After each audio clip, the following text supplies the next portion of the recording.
order to grow, we must obtain what is necessary for our growth. This is brought about through the law of attraction. This principle is the sole means by which the individual is differentiated from the universal. Think for a moment, what would a man be if he were not a husband, father, or brother? If he were not interested in the social, economical, political, or religious world? He would be nothing but an abstract, theoretical ego.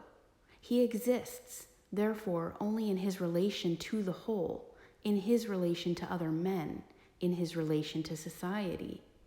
This relation constitutes his environment, and in no other way. It is evident, therefore, that the individual is simply the differentiation of the one universal mind, which lighteth every man that cometh into the world, and his so-called individuality or personality consists of nothing but the manner of which he relates to the whole. This we call his environment, and is brought about by the law of attraction. Part 18, which follows, has something more to say concerning this important law. There is a change in the thought of the world. This change is silently transpiring in our midst, and is more important than any which the world has undergone since the downfall of paganism. These present revolution in the opinions of all classes of men.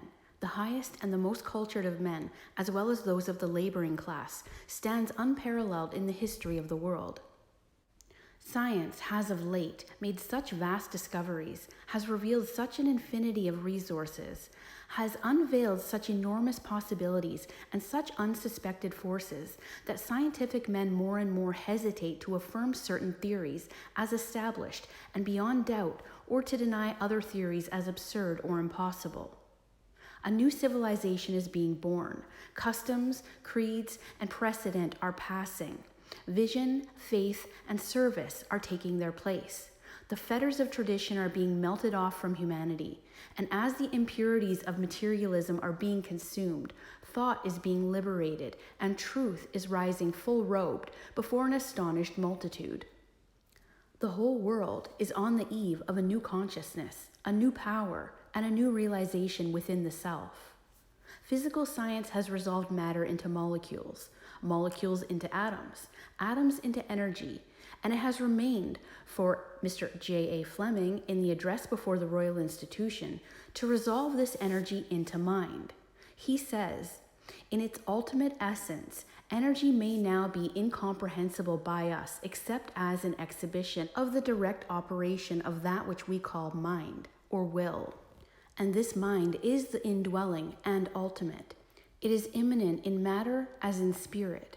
It is the sustaining, energizing, all-pervading spirit of the universe. Every living thing must be sustained by this omnipotent intelligence, and we find the difference in individual lives to be largely measured by the degree of this intelligence, which they manifest. It is greater intelligence that places the animal in a higher scale of being than the plant, the man higher than the animal. And we find that this increased intelligence is again indicated by the power of the individual to control modes of action and thus consciously adjust himself to his environment. It is this adjustment that occupies the attention of the greatest minds, and this adjustment consists in nothing else than the recognition of an existing order in the universal mind. For it is well known that this mind will obey us precisely in proportion as we first obey it. It is the recognition of natural laws that has enabled us to annihilate time and space, to soar in the air, and to make iron float. And the greater the degree of intelligence, the greater will be our recognition of these natural laws, and the greater will be the power we can possess. It is the recognition of the self as an individualization of the universal intelligence that enables the individual to control these forms of intelligence which have not yet reached this level of self-recognition. They do not know that this universal intelligence permeates all things ready to be called into action. They do not know that it is responsive to every demand, and they are therefore in bondage to the law of their own being. Thought is creative, and the principle on which the law is based is sound and legitimate, and is inherent in the nature of things. But this creative power does not originate in the individual, but in the universal, which is the source and foundation of all energy and substance. The individual is simply the channel for the distribution of this energy. The individual is simply the means by which the universal produces the various combinations which result in the formation of phenomena, which depends upon the law of vibration, whereby various rates of rapidity of motion in the primary substance form new substances only in certain exact numerical ratios. Thought is the invisible link by which the individual comes into communication with the universal, the finite with the infinite, the seen with the unseen. Thought is the magic by which the human is transformed into a being who thinks and knows and feels and acts. As the proper apparatus has enabled the eye to discover worlds without number millions of miles away, so with the proper understanding, man has been enabled to communicate with the universal mind, the source of all power. The understanding which is usually developed is nothing more than a belief, which means nothing at all. The savages of the Cannibal Islands believe something, but that proves nothing. The only belief which is of any value to anyone is a belief that has been put to a test and demonstrated to be a fact. It is then no longer a belief, but has become a living faith or truth. And this truth has been put to the test by hundreds of thousands of people and has been found to be the truth exactly in proportion to the usefulness of the apparatus which they used.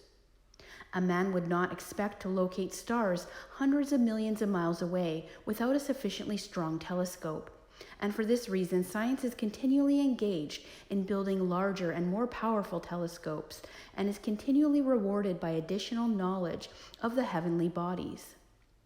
So with understanding, men and women are continually making progress in the methods which they use to come into communication with the universal mind and its infinite possibilities. The universal mind manifests itself in the objective through the principle of attraction that each atom has for every other atom in infinite degrees of intensity. It is by this principle of combining and attracting that things are brought together. This principle is of universal application and is the sole means whereby the purpose of existence is carried into effect. The expression of growth is met in a most beautiful manner through the instrumentality of this universal principle. In order to grow, we must obtain what is essential for our growth. But as we are at all times a complete thought entity, this completeness makes it possible for us to receive only as we give. Growth is therefore conditioned on a reciprocal action. And we find that on the mental plane, like attracts like, that mental vibrations respond only to the extent of their vibratory harmony. It is clear, therefore, that thoughts of abundance will respond only to similar thoughts. The wealth of the individual is seen to be what he inherently is. Affluence within is found to be the secret of attraction for affluence without. The ability to produce is found to be the real source of wealth of the individual. It is for this reason that he who has his heart in his work is certain to meet with unbounded success. He will give and continually give, and the more he gives, the more he will receive. What do the great financiers of Wall Street, the captains of industry, the statesmen of great corporation attorneys, the inventors, the physicians, the authors, what do each of these contribute to the sum of human happiness but the power of their thought? Thought is the energy which the law of attraction is brought into operation, which eventually manifests in abundance. The universal mind is static mind or substance in equilibrium. It is differentiated into form by our power to think. Thought is the dynamic phase of mind. Power depends upon consciousness of power. Unless we use it, we shall lose it, and unless we are conscious of it, we cannot use it. The use of this power depends upon attention. The degree of attention determines our capacity for the acquirement of knowledge, which is another name for power. Attention has been held to be the distinguishing mark of genius. The cultivation of attention depends upon practice. The incentive of attention is interest. The greater the interest, the greater the attention. The greater the attention, the greater the interest. Action and reaction begin by paying attention. Before long, you will have aroused interest. This interest will attract more attention, and this attention will produce more interest, and so on. This practice will enable you to cultivate the power of attention. This video, concentrate upon your power to create. Seek insight, perception. Try to find a logical basis for the faith which is in you. Let the thought dwell on the fact that the physical man lives and moves and has his being in the sustainer of all organic life air, that he must breathe to live. Then let the thought rest on the fact that the spiritual man also lives and moves and has his being in a similar but subtler energy upon which he must depend for life, and that, as in the physical world, no life assumes form until after a seed is sown, and no higher fruit than that of the parent stock can be produced. So in the spiritual world, no effect can be produced until the seed is sown, and the fruit will depend upon the nature of the seed, so that the results which you secure depend upon your perception of law in the mighty domain of causation, the highest evolution of human consciousness. Part 18. Study questions with answers. How is the difference in individual lives measured? By the degree of intelligence which they manifest. What is the law by which the individual may control other forms of intelligence?